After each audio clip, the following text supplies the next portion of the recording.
भारत मुज़ाकरात चाहता है तो मकबूजा कश्मीर का पुराना स्टेटस बहाल करने का रोड मैप दे। 5 अगस्त 2019 को मोदी सरकार ने गैर कानूनी इकदाम किया, रेड लाइन क्रॉस और आलमी कवानीन की खिलाफ वर्जी की।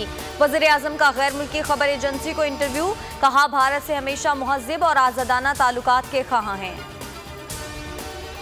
भारत में एटम बम बनाने में इस्तेमाल होने वाले यूरेनियम की फरोख्त का तशवीशनाक कारोबार उरूज पर, आलमी बरादरी मुकम्मल खामोश। भारत में 7 किलो के बाद 6 किलो यूरेनियम की गैर कानूनी फरोख्त का एक और केस सामने आ गया। पाकिस्तान का इजहार तशवीश, तर्जुमान दफ्तर खारजा कहते हैं ऐसे वाक़यात आलमी अमन के लिए खतरा और जौहरी अदम फैलाव के उसूलों के खिलाफ हैं। खुद को डेमोक्रेटिक मूवमेंट कहने वाले फौज को कहते हैं हुकूमत गिरा दो, जब तक एनआरओ नहीं मिलता तनकीद जारी रहेगी।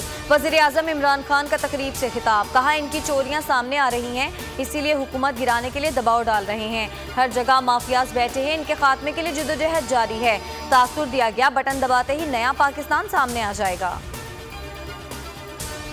किसी इदारे की मदद से हुकूमत को घर नहीं भिजवाएंगे। फौज की 2 जगह हैं, बॉर्डर या बैरक, तीसरी कोई जगह नहीं। हम सिर्फ चाहते हैं इस्टेब्लिशमेंट गैर जानिबदार हो, जो अभी तक नहीं हो रही। मौलाना फजलुर रहमान का रद्द-ए-अमल। ख्वाजा साद रफीक ने ट्वीट में कहा किसी ने फौज से हुकूमत गिराने का मुतालबा नहीं किया। निज़ाम की तब्दीली के दाई किसी साजिश का हिस्सा नहीं बनते। वज़ीर आज़म का बयान हक़ाइक़ के मुनाफी है।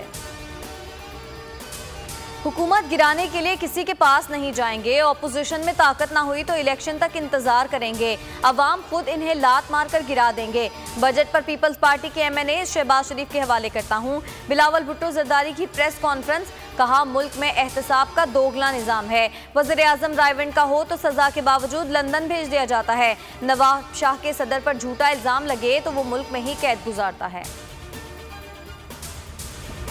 तहरीक-ए-इंसाफ हुकूमत का चौथा बजट 11 जून को पेश किया जाएगा। 1200 अरब रुपए इजाफे के साथ मजमूई हजम 8400 अरब रुपए रखने की तजवीज़। कर्जों और सूद की अदायगी के लिए 3060 अरब रुपए मुख्तस। मुआशी तरक्की का हदफ 4.8% रखने की तजवीज़।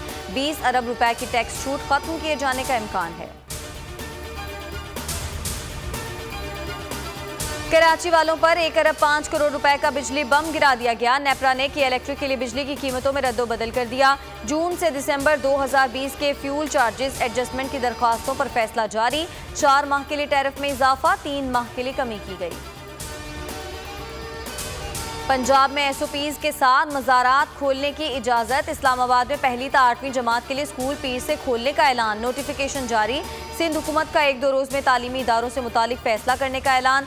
सईद गनी कहते हैं इम्तिहानी पर्चे में 50% MCQs, 20% मुख्तसर सवालात होंगे। पाकिस्तान ने 40 में से 31 सिफारिशात पर अमल कर लिया। 21 सिफारिशात पर निहायत कलील वक्त में अमल दरामद पाकिस्तान की संजीदगी को जाहिर करता है।